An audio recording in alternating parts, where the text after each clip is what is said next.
Games and Wario.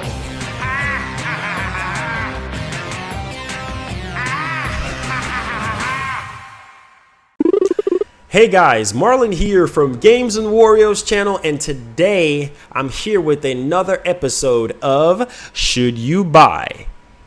Okay, so let's start off this episode with, should you buy a PlayStation 4 Pro or a PlayStation 4 Slim?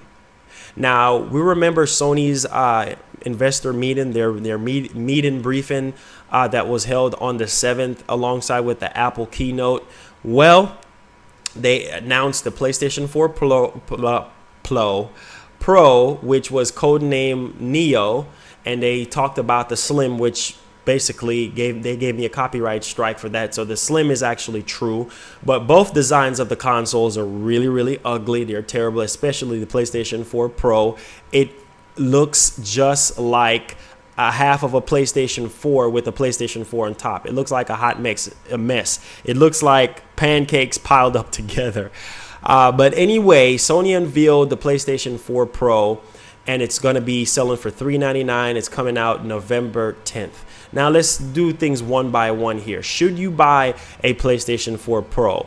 Now the answer would be pertaining to people who don't have a PlayStation 4 currently, and you don't have a 4K television. Now, if you don't have a PlayStation 4 and you don't have a 4K TV, you don't really care about 4K or the higher graphics, even though the original PlayStation 4 and the Slim is going to get the HDR update, then I would suggest you guys picking up the Slim, because the Slim is basically a bone stock dry version of the original PlayStation 4, and it's retailing for $299. But if you do care about graphics, if you do care about resolution, and if you want to see a lot more graphical power as far as the games looking a little bit better than they would on the original PlayStation 4 or the Slim, then I would say jump on the PlayStation 4 Pro, because it's just $100 difference. Now let's break down some details here. Of course, the GPU is like twice the power of the original GPU, and I believe the CPU got beefed up a little bit as well. It's not native 4K, so let's people just get that out your mind right now. I believe the Xbox Scorpio, from what Microsoft said, is going to be a native 4K system running at 60 frames per second. I don't know if that's even true, but the PlayStation 4 Pro is not a native system. It's more of a upscale 4K machine. So of course, like I said, they tweaked the controller, and basically the light bar is not in the front anymore. It's embedded in the touchpad on the controller, so that's a little bit more retweaked there. Also, we know that all the PlayStation consoles, the Slim, the Pro, and the original PlayStation 4 is going to get a update, for the, well, not the Pro, but the Slim and the original PlayStation 4 is going to get updated with the HDR. For a lot of people that don't know about HDR, it's basically high dynamic range, and it allows the games to look, the older PlayStation 4 games to look a lot more smoother as far as frame rate and quality is concerned. But as far as better quality overall, I would say the PlayStation 4 Pro is definitely the way to go if you're investing in a 4K television, if you care about graphics, if you care about resolution and stuff like that. And also, it's a future-proof system, because I don't believe that Sony is going to come out with another system until the PlayStation 5. So I do think that the PlayStation 4 Pro is worth the investment. Now, if you don't care about, like I said, graphics and all this 4K stuff, because that's pretty much the selling point of a PlayStation Pro, will you take advantage of the 4K? Because the high dynamic range, the HDR, you can get it on a PS4 and you can get it on a Slim. So basically, it's all about the 4K and the longevity of having that technology, because sooner or later 4K is going to be the native resolution, but 1080p is still going to be around. Now, quick bummer here is that the system does not support a Blu-ray drive. So if you need a Blu-ray drive, if you need a system with a Blu-ray drive, I would suggest you guys and girls to go out there and get you an Xbox One S machine, because that one you will have the HD, I mean not HD, but the Blu-ray 4K Blu-ray player, as well as the HDR, which you can get on the PlayStation consoles right now. They even showed off some optimized game like the new Spider-Man that's coming out. Looks really, really good. They showed off Call of Duty, Horizon Zero Dawn, Mass Effect, and Days is Gone is going to be PlayStation Pro supported games that's going to be enhanced on the new console. So that's really, really good there, just to bear that in mind.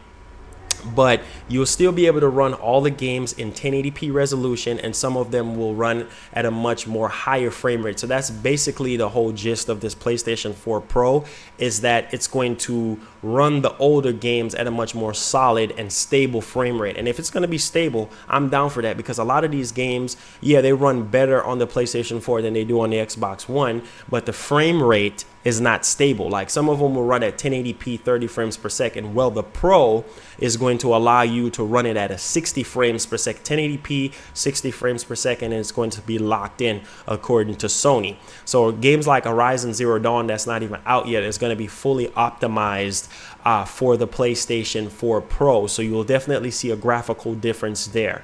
But overall, if you care about 4K, and if you're going to invest into a 4K television, and you care about the future of PlayStation, then I would suggest you guys picking up a Pro.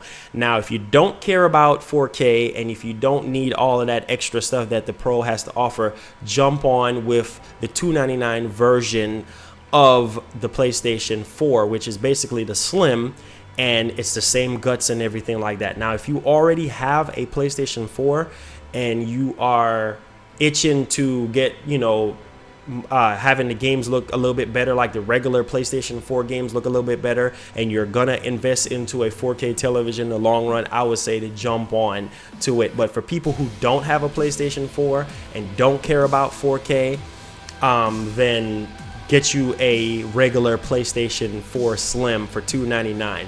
That's the best way I can explain it. Now, like I said, a huge bummer is that it don't include a 4K Blu-ray player. So if you need a 4K Blu-ray player, you will have to pick up a Xbox One S. I don't know why Sony did that. Maybe they thought people don't really need that because they're introducing 4K streaming with Netflix and such. But I think $399 overall is a very good sweet spot price for the PlayStation 4 Pro. I think that's a very, very good selling point there. So people, if you're looking to pick up one, go ahead and pre-order it right now for those reasons why I just mentioned it. I'll be picking up one because I really want to bring, oh, and this is another plus thing. The PlayStation VR will run a lot better on the Pro than it will run on the regular PlayStation 4 systems, which is the Slim and the original one.